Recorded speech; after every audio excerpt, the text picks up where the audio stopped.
신앙 고백하심으로 목요일 아침 예배를 시작합니다. 나는 전능하신 아버지 하나님, 천지의 창조주를 믿습니다. 나는 그의 유일하신 아들, 우리 주 예수 그리스도를 믿습니다. 그는 성령으로 잉태되어 동정녀 마리아에게서 나시고 본디오 빌라도에게 고난을 받아 십자가에 못 박혀 죽으시고 장사된 지 사흘 만에 죽은 자 가운데서 다시 살아나셨으며 하늘에 오르시어 전능하신 아버지 하나님 우편에 앉아 계시다가 거기로부터 살아있는 자와 죽은 자를 심판하러 오십니다. 나는 성령을 믿으며 거룩한 공교회와 성도의 교제와 죄를 용서받는 것과 몸의 부활과 영생을 믿습니다. 아멘. 오늘 우리에게 주시는 하나님 말씀은 구약성경 이사야서 29장 13절에서 14절 말씀입니다. 이 말씀 봉독할 때에 살아계신 하나님의 음성을 듣기 바랍니다. 구약 천면에 있습니다. 이사야서 29장 13절에서 14절 말씀입니다. 봉독합니다. 주께서 이르시되 이 백성이 입으로는 나를 가까이 하며 입술로는 나를 공경하나 그들의 마음은 내게서 멀리 떠났나니 그들이 나를 경외함은 사람의 계명으로 가르침을 받았을 뿐이라. 그러므로 내가 이 백성 중에 기이한 일 곧 기이하고 가장 기이한 일을 다시 행하리니 그들 중에서 지혜자의 지혜가 없어지고 명철자의 총명이 가려지리라. 아멘. 함께 기도하고 말씀 상고합니다. 하나님 아버지, 하나님을 사모함이 가식적인 신앙의 생활로 모습으로만 보여질 때 하나님은 우리를 책망하시고 떠나십니다. 우리의 신앙이 진실로 하나님을 사랑하고 사모하는 신앙인지 점검하는 아침이 되게 해 주옵소서. 하나님 말씀을 들을 때도 형식적으로 듣는 종교의 행위가 아니라 오늘 우리가 살아가는데 정말 영원히 필요한 하늘 양식으로 사모하며 함께 참여하는 아침 예배 모든 믿음의 식구들 되게 하여 주시옵소서. 성령님 말씀하여 주시고 깨닫게 하여 주시고 그 말씀이 삶에서 능력으로 나타나는 창조의 능력의 말씀이 되게 하여 주옵소서. 예수님의 이름으로 기도하옵나이다. 아멘. 오늘 말씀으로 앵무새 신앙 넘어서기 이런 제목을 잡았습니다. 앵무새 신앙 넘어서기. 앵무새는 사람이 하는 말을 따라서 그대로 답습하는 거죠. 창조적인 자기 말을 하는 것이 아니라 듣고 익숙한 말을 계속 뱉는 겁니다. 이게 앵무새 신앙 같은 겁니다.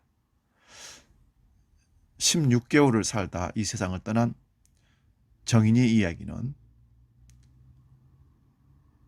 계속해서 뉴스를 타고 많은 사람들의 마음을 아프게 했던 충격을 줬던 일들입니다.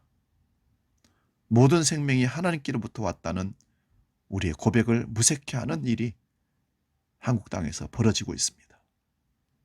특히 기독교 신자를 자처하는 양부모에 의해서 그 연약한 생명에 가해진 폭력은 가히 악마적이었습니다. 사람들은 묻습니다. 믿는 사람들이 어떻게 저럴 수 있느냐고. 믿는 사람은 그럴 수가 없다는 것입니다. 기대했는데 기대가 무너진 사람들의 실망이 그리스도인들을 향해서 던져지는 질문으로 돌아옵니다. 여러분, 예수를 진정으로 믿는 사람이 그럴 수 있을까요?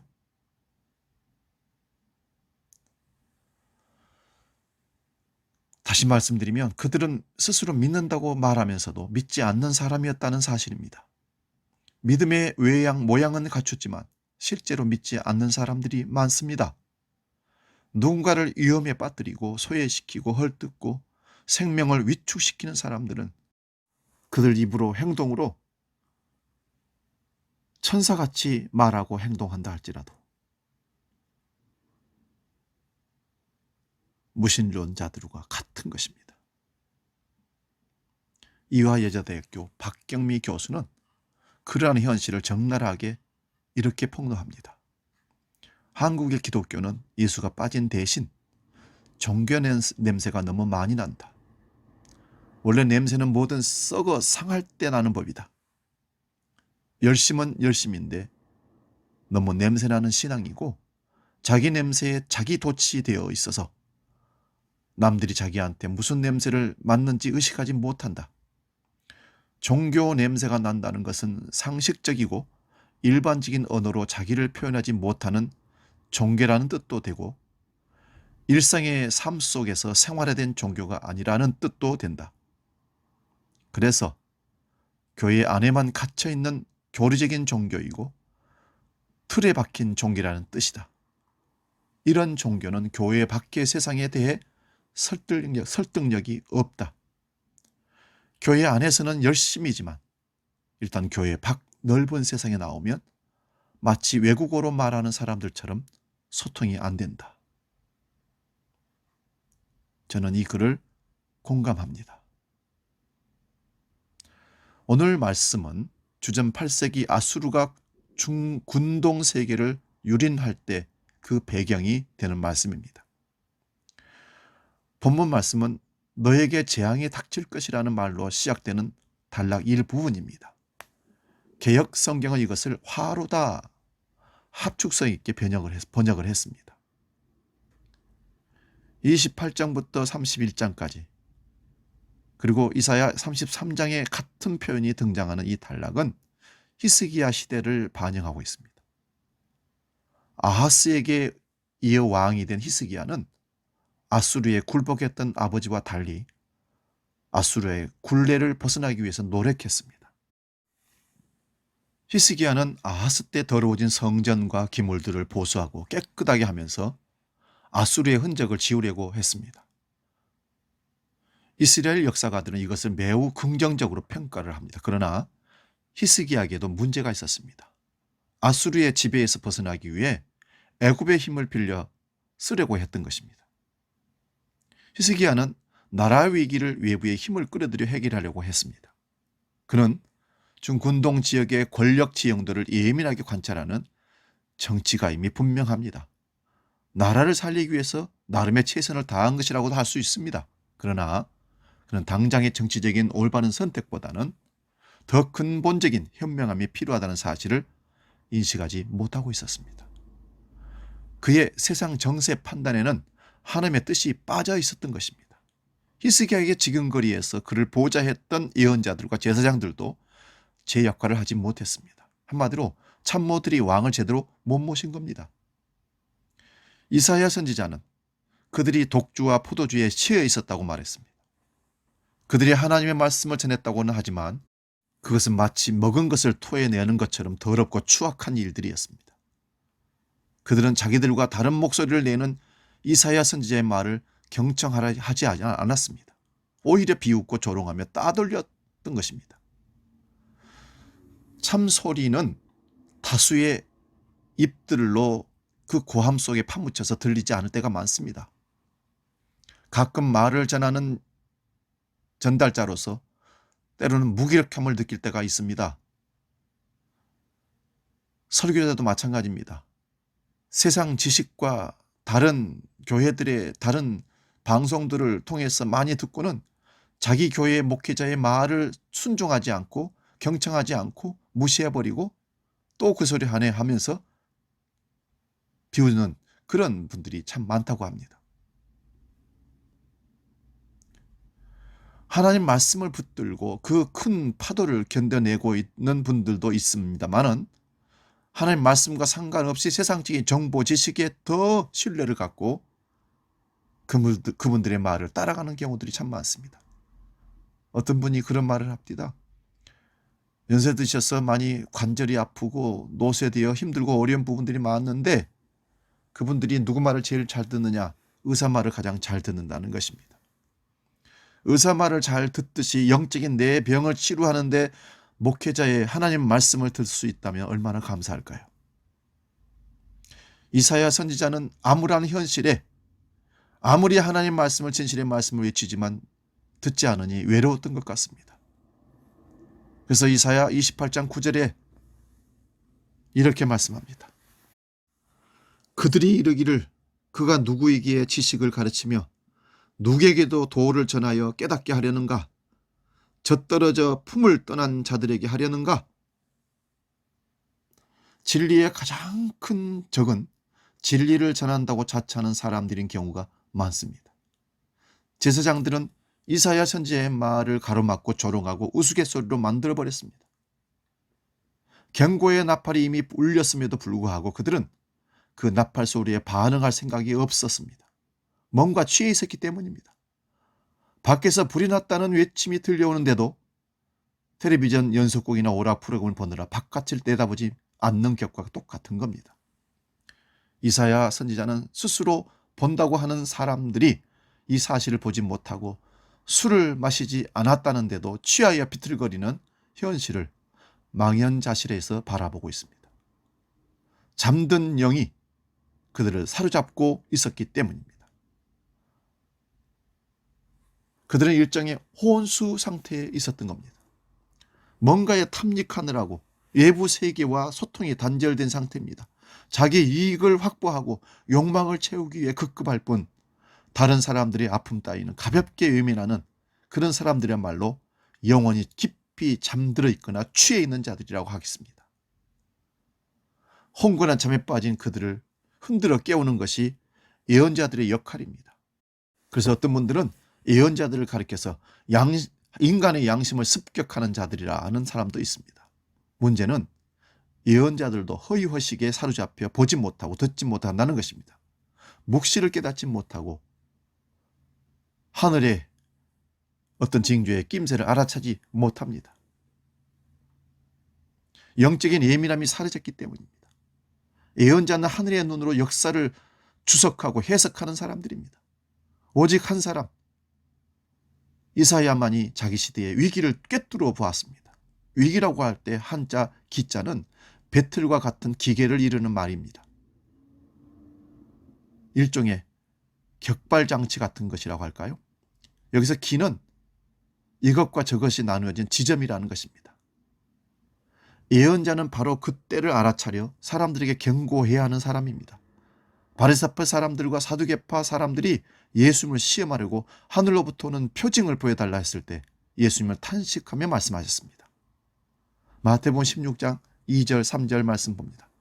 예수께서 대답하여 이르시되 너희가 저녁에 하늘이 붉으면 날이 좋겠다 하고 아침에 하늘이 붉고 흐리면 오늘은 날이 굳겠다 하다니 너희가 날씨는 일기는 분별할 줄 알면서 시대의 표적은 분별할 수 없느냐 책망하셨습니다.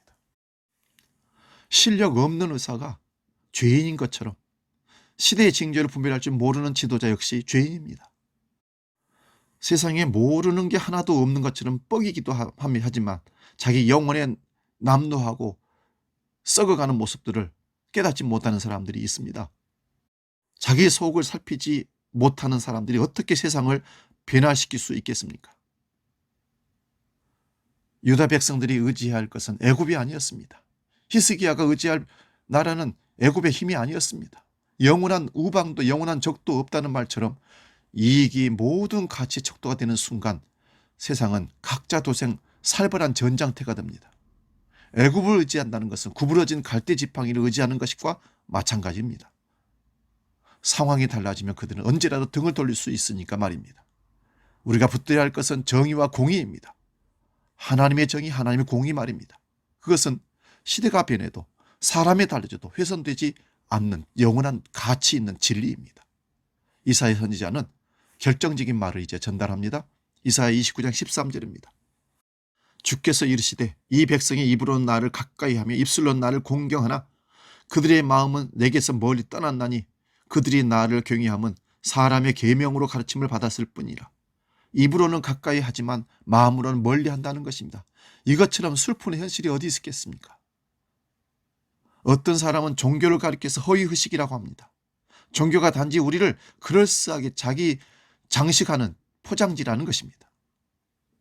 그런데 그 허위의식이 포장지에 그치지 않고 다른 사람들을 차별하고 혐오하는 일에 나서는 데가 문제입니다. 그게 교만입니다. 교만에 빠지는 순간 지혜로운 지혜자들의 지혜가 없어지고 총명한 사람들의 총명이 사라진다고 합니다. 그렇다면 하나님을 안다는 것, 혹 하나님을 가까이 한다는 것은 어떤 것일까요? 예레미야 선지자는 그 질문을 정확하게 답해 줍니다. 예레미야 29장 16절입니다. 그는 가난한 자와 궁핍한 자를 변호하고 형통하였나니 이것이 나를 알미 아니냐, 여호와의 말씀이니라. 사회적 약자들의 사정을 잘 헤아리고 알아주는 것, 그리고 그들이 더 이상 불행에 빠지지 않도록 도와주는 것, 바로 그것이 하나님을 안다는 뜻이 아니겠습니까? 예수님도 마태복음 9장 13절에 너희는 가서 내가 궁의를 원하고 제사를 원하지 아니하노라 하신 뜻이 무엇인지 배우라. 나는 의인을 부르러 온 것이 아니요 죄인을 부르러 왔노라 하시니라. 자비가 없는 신앙은 모순입니다. 신앙일 수가 없습니다. 다른 사람들을 학대하고 냉세하고 조롱하고 혐오하고 위험에 빠뜨리는 그 사람들이 하나님 믿는다 하는 것은 거짓말입니다. 특별한 계시를 기다리지 마십시오. 사람이 하나님 마음에 접속된 사람이 아니면, 성령이 임한 사람이 아니면 남에게 들은 말을 앵무새처럼 반복하며 그게 자기 마음인 줄 착각하고 진짜 종교인인 것처럼, 진짜 하나님의 사람인 것처럼 냄새는 풍기지만 예수 향기는 나지 않는 사람, 그 사람들은 불행을 전달하는 사람들입니다. 왜? 남에게 가서 따뜻한 사랑을 받고 잘할 수 있는 정인이가 기도해서 선택했다는 그의 말, 그리고 믿음의 가정으로 이방에 왔는데 왜 그렇게 잔혹하게 때려서 죽입니까? 이것이 하나님 없는 사람들의 허무한 앵무새처럼 반복하는 종교인의 처참한 모습입니다. 우리는 그 모습에 나 자신은 얼마나 떳떳하게 말할 수 있는지 돌아볼 수 있기 바랍니다. 기도하겠습니다. 아버지, 아파하고 신음하는 이들, 자기 스스로 자기 생명을 보존할 수 없어 힘들어하는 이들, 너무 어려서 어른들에게 도움이 필요한 이들, 그들이 무참하게 짓밟히고 죽어가는 세상이 대한민국입니다. 예수 믿는 그리스도인들이 그런 일들을 자행한다는 것을 보면서 과연 우리 신앙은 어떤 신앙인지, 이제 앵무새 신앙을 넘어서서 진짜 하나님 만난, 하나님과 접속된 삶을 사는 참된 신앙인이 되게 하여 주시옵소서. 말로만이 아니라 가슴으로, 행동으로 이웃들을 끌어안고 그들의 아픔을 함께 동참하는, 예수의 사랑을 진짜로 전하는 사랑의 전달자들이 되게 하여 주옵소서. 또다시 정인이와 같은 불행한 일을 당하는 일이 없도록 함께 해주시고, 특히 기독교인의 십자가를 걸어놓고 살아가는 기독교인의 집안에서 그런 일들이 벌어지지 않도록 하나님 막아주시고 함께하여 주옵소서. 이제는 우리 주 예수 그리스도의 은혜와 아버지의 놀라우신 사랑과 성령님의 감동 교제 역사 충만케 하심이 앵무새 신앙을 넘어서서 진정한 하나님과 접속된 성령의 사람으로, 바른 신앙으로 공정과 정의를 펼치며 주의 복음을 전하기로 결단하고 약속하는 머리 숙인 주의 모든 믿음의 식구들 머리 위에 영원히 함께 계시기를 간절히 축원하옵나이다. 아멘.